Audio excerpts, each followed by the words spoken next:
So I'm in California, Massachusetts, New York, Montana, and Georgia, and Maine. I keep for vacationing. So that when we do go, because Billy is from Southern Maine, and when we go, I don't have to work or do the sales and enjoy Maine. There you go. And so you just have to ship some for your private use and for your family's use. Yes. Yeah. So maybe someday when my production gets bigger, but I'm at such low production right now. I think a little snuck into New Hampshire from our Massachusetts guys. Yes, actually, yeah. A little into New Hampshire. And Connecticut has been knocking on the door, asking when they can have some. And New Hampshire is so close to Maine, so it's just right there. Yeah. It's just right there. Yeah. All right, resetting for us here at CentralCoastLive.com. This is the Vintner's Vision program. My name is Pepper Daniels, your host, and also program director and creator of a wine country radio station that we have on the air at 92.5 here. If you're ever visiting Paso, Robles, San Luis Obispo, northern Santa Barbara wine country as well. We cover the whole area there, and we've got wine talk and just great music. And this show here tonight, pairing food and wine with a featured winery, which is J.Dusi Wines over here on the right, and Berry Hill Bistro, a restaurant from downtown Paso Robles with Chef Jody Storsteen. We're also taking phone calls if you want to ring in. We can go at 805-286-4746, and I believe we've got one on the line now. We're going to give this a try here. And see who it is. See if it's another one of Billy's relatives. Hi there. You're on with Vintner's Vision. Who's this?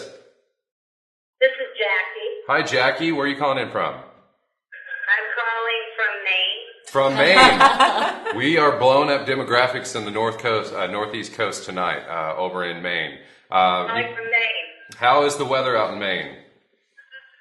Well, it's cold and a little snowy, but it's been a mild winter.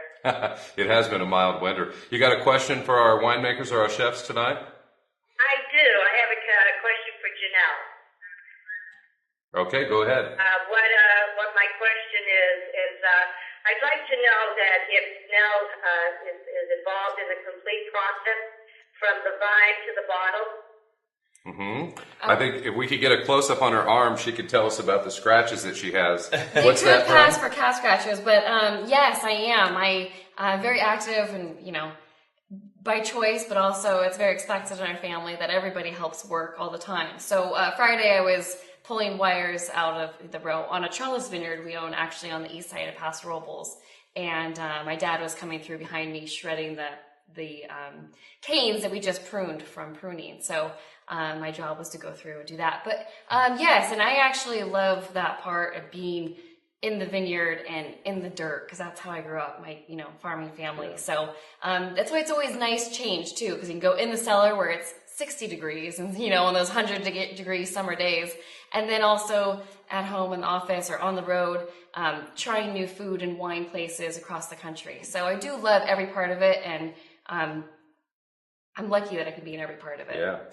There you go. She's a farm girl. Thanks for the call. From the dirt. From the dirt to the bottle. Thank you. I can attest to it. I met her she was driving a tractor at 6:30 in the morning with pigtails and a wool hat on. That's how we met. Yep. Thank you for calling in. We appreciate you watching tonight. I thought her tractor was sexy. Okay, stay warm. Bye. Bye-bye. There you go. All the way from Maine, chiming in there here today. So, okay, let's move on to Syrah. We got a couple of Syrahs here today. Yeah. We've got the Zinfandel underway. Just a fantastic Zinfandel. Should we talk about the first one with the duck, or we're going to do the pizza first? I thought we'd do a little something interesting and have two Syrahs and try. The first one we're going to pair with the duck. Yes. Yes. The maple leaf duck breast. Yes. Yes. Maple leaf duck breast that was seared, and we decided on this one. I made some flatbread with rosemary. I put goat cheese, some local goat cheese on that, and topped it with a jam that's made with ancho chili peppers and red peppers. Oh, so wow, it's got a little tiny bit of zip, but more sweet. Yeah, that's what we're looking at right there. Just fantastic. And Tell us many about different components in there. Yeah, It's there are a great. lot of different Melt layers, in your mouth. and it's made for one bite, so we can just pop it. So Well, we're gonna try. well, I know I can get it. So Yeah, you guys go for it. I'm gonna give you a little I'm gonna background. pop Yeah, this. you do that. Tell us Okay. about the Syrah. So we're going to do 2 Syrahs and see how different the soil and the terroir of a vineyard can really make a lot of differences in the wine final product. This one is actually sourced from the La Casita vineyard, which is actually Billy's vineyard at his house. And I thought it'd be really great to go with this. It's got a lot of smoke components to it, you know, off the nose and on the palate as well. It is 100% from the La Casita vineyard, which is east side Paso Robles out on Creston Road. So you're getting a lot more heat out there, a lot more dryness. But a very interesting part of this is that this is technically a non-vintage wine. So it is 50% 2008 and 50% 2009. Right.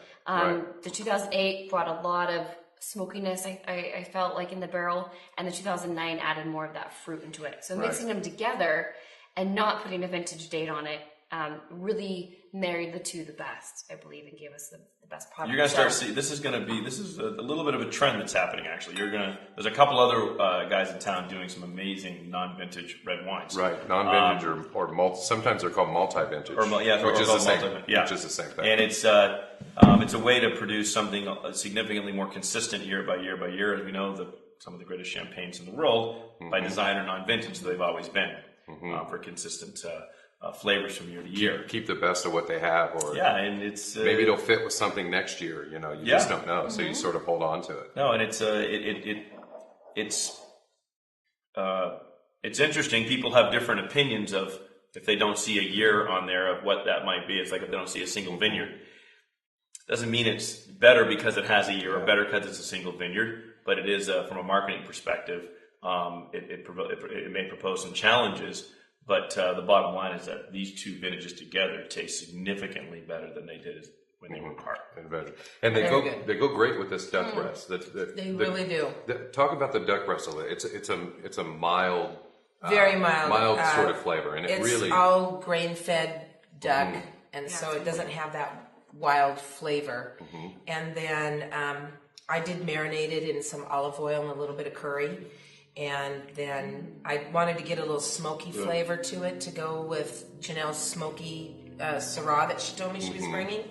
And so we smoked it a little bit and seared it. And I just think, and there's just a tiny sliver of a Granny Smith apple underneath that I don't know if you guys can taste that or not. It pops but just a little bit of sweet sweet and tart almost. That's really interesting on the palate. The thing I like about a good Syrah, what I like about this one, I always, especially a smoky one, it reminds me of like a smoking jacket kind of mood. You know, you got your with your swirling your wine. You see the cigar? Get a cigar, get your smoking jacket. It's kind of a gentlemanly. It's fruity, but it's not girly fruity. It's masculine fruity. Yeah, and that's the thing about blending the two together. And the biggest thing I found out in the cellar is that Syrah is such a different animal than Zinfandel. Right. It's a hardier grape. It's bigger. It can stand up to more.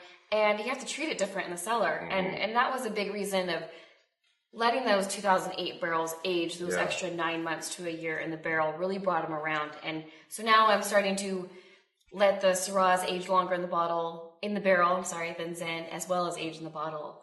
Yeah, and we have a lot of time to get into Syrah today, but we could do a whole show on Syrah, its importance to California. It was huge. Everything Syrah touches, it makes better. Yeah, and it was. It's a bum rap out there in the world. It really does. And you'll see so many winemakers. You say, "Are you selling Syrah anymore?" And they're like, "No, I'm not making any more Syrah because nobody wants to buy it." But, or they'll change the name of it and call it like a blend of some kind. Yeah, but I love to drink Syrahs too. I order them all the time. I love them. It's great with food. All the blends a lot of the best blends in this town have Syrah in them for sure. Yeah. And there are a lot of there's a distinct history of Syrah in this region that is important to both this region and California, and really Syrah in America as a whole. We'll save that for another show.